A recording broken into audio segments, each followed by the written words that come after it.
When it comes to epic fantasy warfare, I'm sure you don't need me to tell you that the Lord of the Rings is king. Whether you've read all the books or simply watched the films, The Lord of the Rings is arguably the most famous piece of media in the fantasy genre. Movies based on games are generally appalling, but the same is not always true vice versa. Releasing in 2004, a year after the release of Return of the King in cinemas, The Battle for Middle-earth is a strategy title made to accompany the films. Did EA create a game that was worthy of being called my captain, my king? Or is the sneaky EA's wicked, tricksy, false? I'm Strat Tom, and this is the classic review of The Battle for Middle-earth.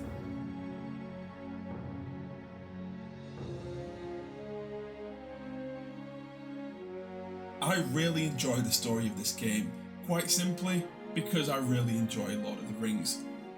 I know, the nerdy YouTube strategy gamer is also a Lord of the Rings fan. Shocker. If you too are a fan of Lord of the Rings, then you're really going to enjoy this one.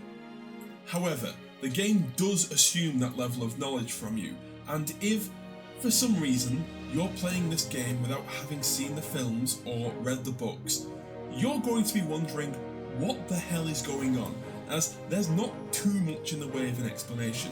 You can choose to play through two different campaigns, a good and evil campaign, with two individual factions per side, Rohan and Gondor for the good, Mordor and Isengard for the evil.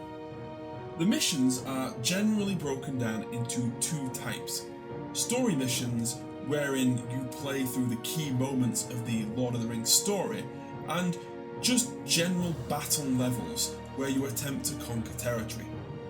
It is a strange hybrid of both a level-based and campaign-based strategy game. For instance, in the story we are told that while Theoden is under Saruman's spell, that Eomer and his Rohirrim are out defending the lands of Rohan from Isengard. In the game, you take control of Eomer's army and travel from territory to territory, defeating the forces of evil, earning new buffs and upgrades while you go. What's more, the army you finish the level with all their upgrades and veterancy, will be the force that you start the next level with. So there is some real continuity, which does create a sense of attachment to your troops. I also love that the Battle for Middle-earth gives you the scope to create an alternate story, depending on your actions. In the actual story, Boromir is killed defending the hobbits at Amon Hem by the Uruk captain Lurtz, who is then killed in turn by Aragorn. In the good campaign, your actions can see Boromir saved, which will make him available to you in future levels. Alternatively, in the evil campaign, Lurtz might survive, making him available to you as a hero unit during the siege of Helm's Deep, which you are able to win as Isengard, crushing Rohan beneath you. It's stuff like this that makes me love the Battle for Middle-earth. Lord of the Rings fans, this is a game that does an amazing job of telling the story that we all fell in love with, while allowing you enough agency to do things your own way. It's a fine line they've walked that had the potential to ruin your enjoyment had they gone too far one way or the other. But as it is, I think they did an amazing job. There is a reason I come back to this game every so often after all these years, and the story that it allows you to tell is a big part of that.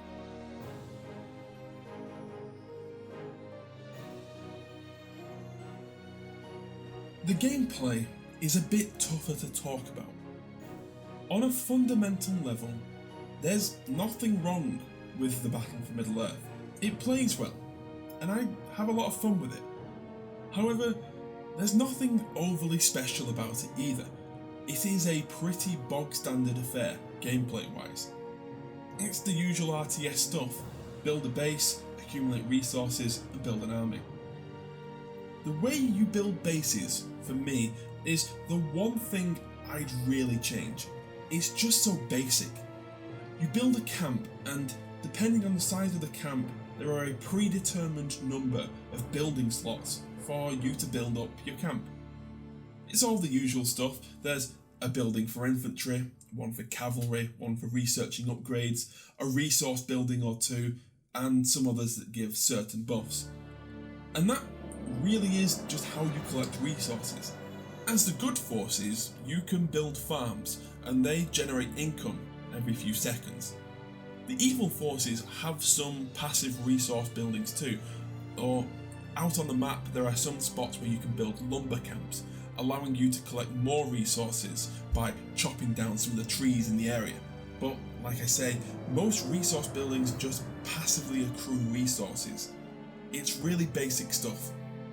I guess I do like how the buildings can be upgraded by using them more, meaning you can build higher tier units or resource buildings gain more resources. But that's only mildly interesting. Combat is a little better. With plenty of veterancy buffs and upgrades, managing your forces is something that will keep your focus. Also, the addition of hero units and all their abilities are pretty cool. They will also level up throughout the campaign, unlocking more abilities, so this is an interesting part of the gameplay that I do enjoy, and the correct use of hero units can really turn the tide in a battle. The story missions are also decent, Helm's Deep being a particular favourite of mine, both in defending it and attacking it, depending on which campaign I'm playing. While there isn't anything overly spectacular or innovative about Battle for Middle-earth's gameplay, it is good enough and it serves its purpose as a vehicle for the more interesting elements of the game, i.e. the story.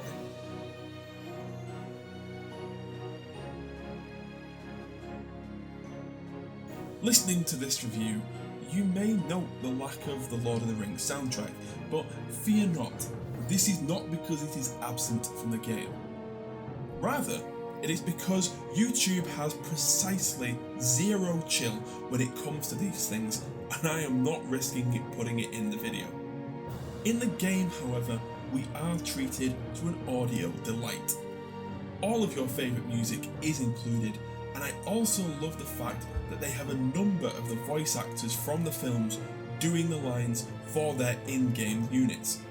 For those of you who love the films, this really does draw you in and create some special moments.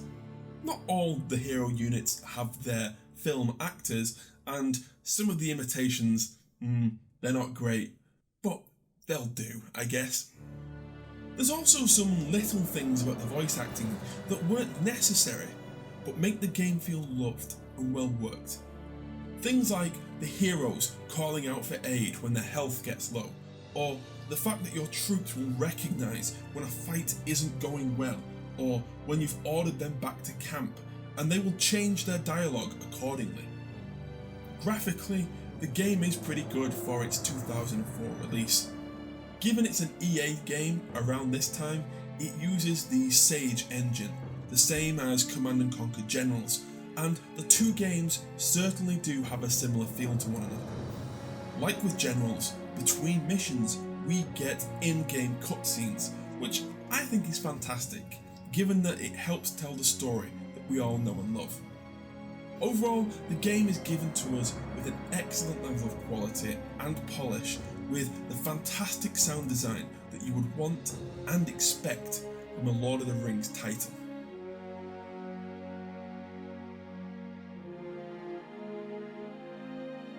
Battle for Middle-earth is a great game that all Lord of the Rings fans will love. But while it does nothing wrong, it does also feel a bit basic and repetitive in places. So let's take a closer look. The premise, prose, the excellent Lord of the Rings tale, but with the ability to tell it your way. The cons, a lot of the conquest missions lack any story, and they get repetitive. Gameplay, the pros. The RTS gameplay is done well, with few bugs or flaws. The cons, it is a bit basic and lacking in innovation. Presentation, pros. Great music and voice acting from the Lord of the Rings cast. The cons: some of the non-cast voice acting is not up to the same standard. This game is difficult to get hold of, and I was fortunate enough to be able to dig out this old copy that I found at my parents' house. If you can get your hands on it, it is worth it for every Lord of the Rings fan out there. It can be a little basic in places, and its gameplay is not going to be anything you haven't seen done better before. But it is also excellently made with a fantastic story. There may come a day when I no longer love this game, when I can no longer recommend that you seek it out and play it. But it is not this day. And for that reason, I'm giving the Battle for Middle-earth an 8 out of 10. Thank you so much for watching. What did you think of the Battle for Middle-earth? Did you play it back in the day? When was the last time that you needed a disc to play a game on PC? Sound off in the comments below and tell me what should get the classic review treatment in future. Don't forget to like, share and subscribe. I'm Strat Tom, and I'll see you next time.